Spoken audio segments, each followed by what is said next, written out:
Hey guys, welcome back to Cinetopical. Nate here again with our good friend Stephanie. Have fun.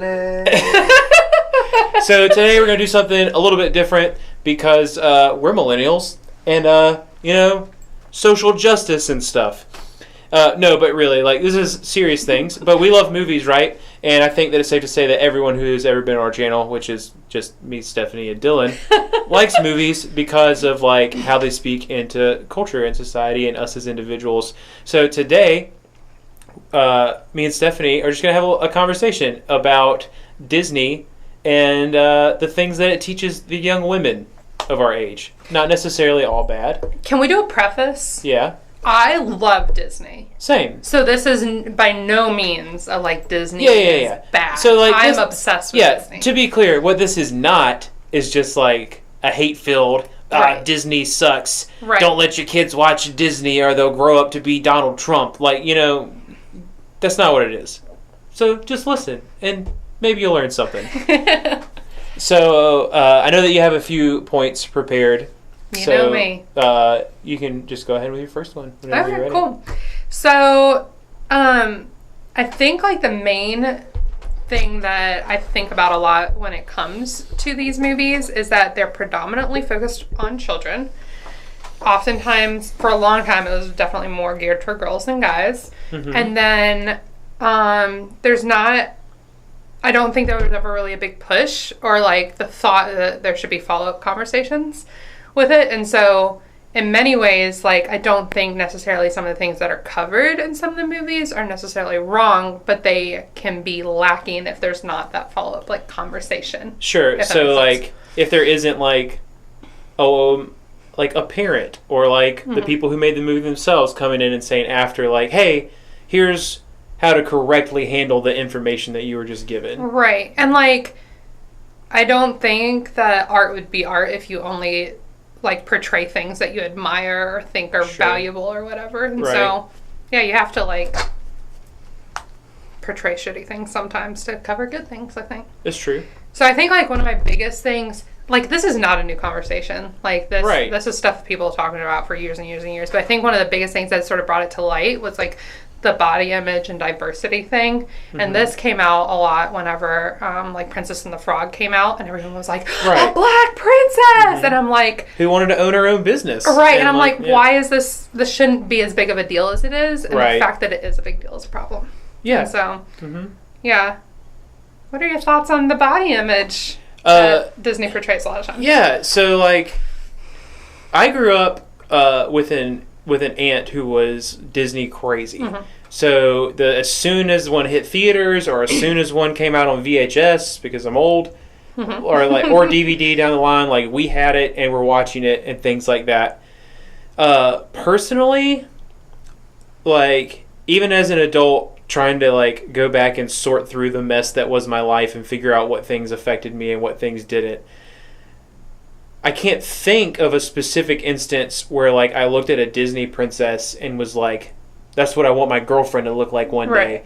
But I don't think that that's really I don't think that it's ever that surface level, or right? Direct. Because the things that we see when we're younger influence us in ways that we really will never ever notice. Right.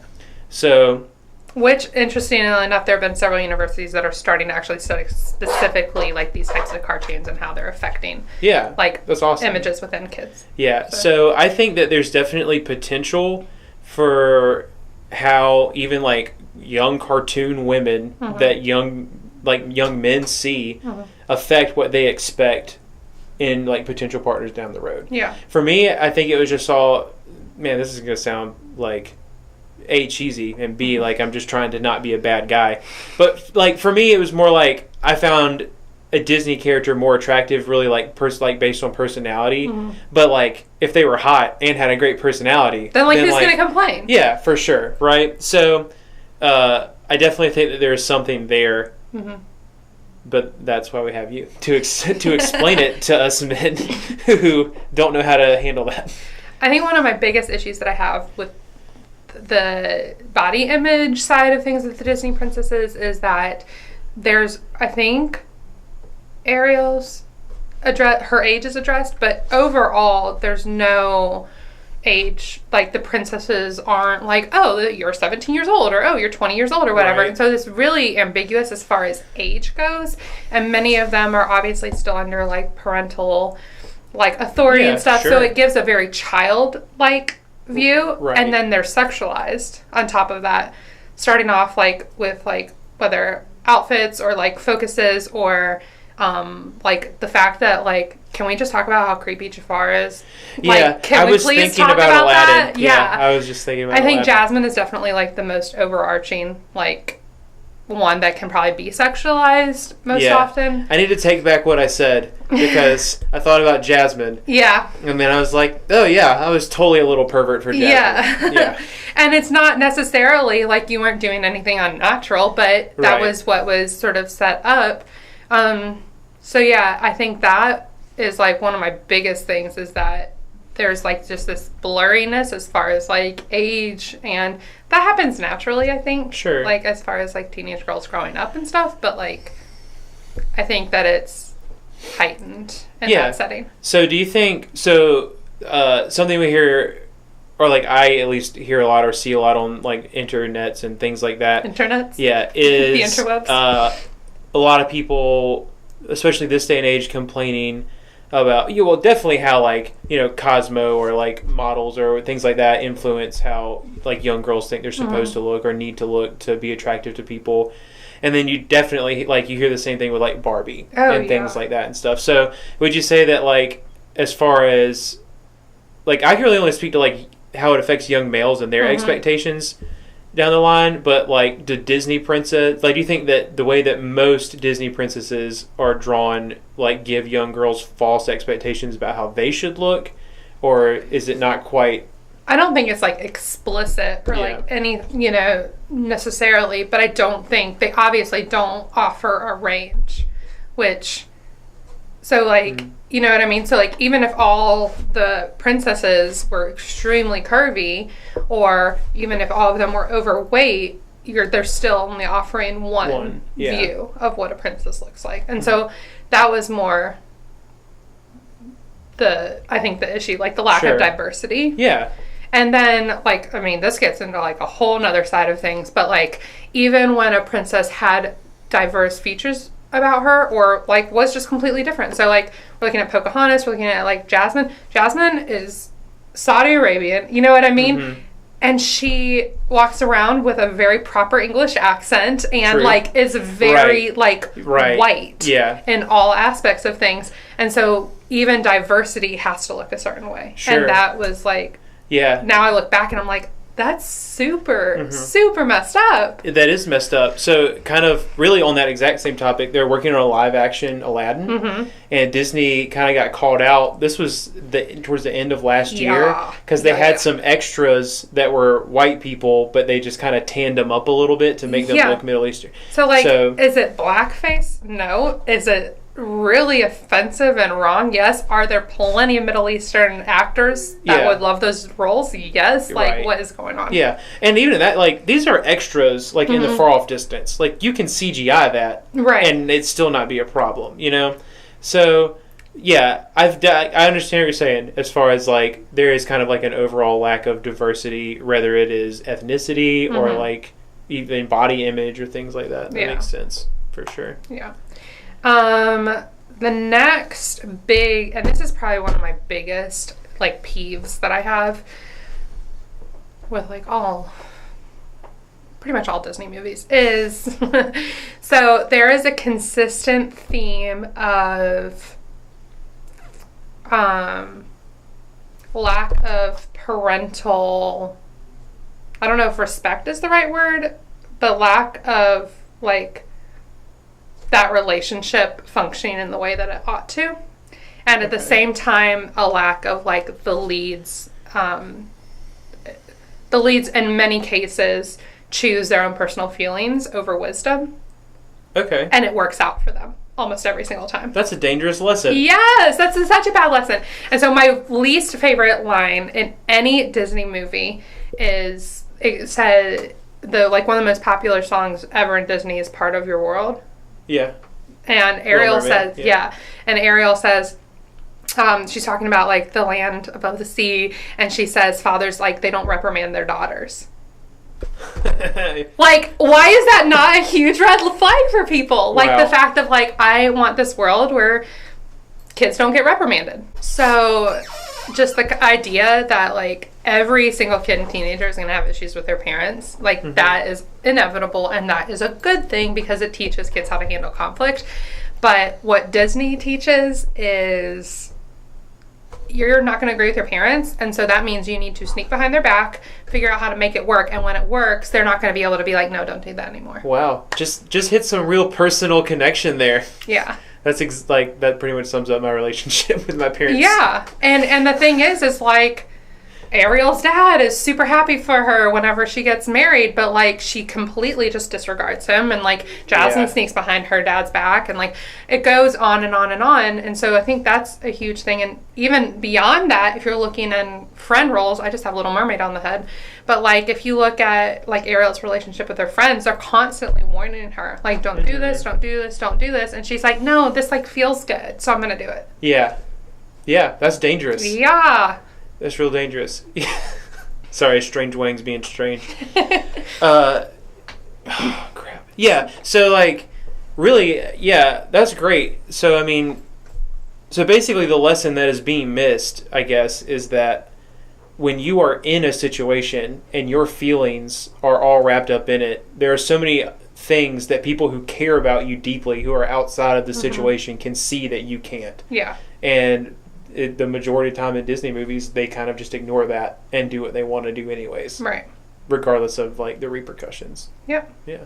And in many ways, I mean, you're looking at people giving up everything from, like, their voice to personal freedom to, like, connection with their family. Like, really big, important things. And it's all for, and this goes on to my next point. Oh, nice transition. There you go. But it goes to my next point, which is we have to fight for a happy ending, and that is the goal to life, is this happy ending.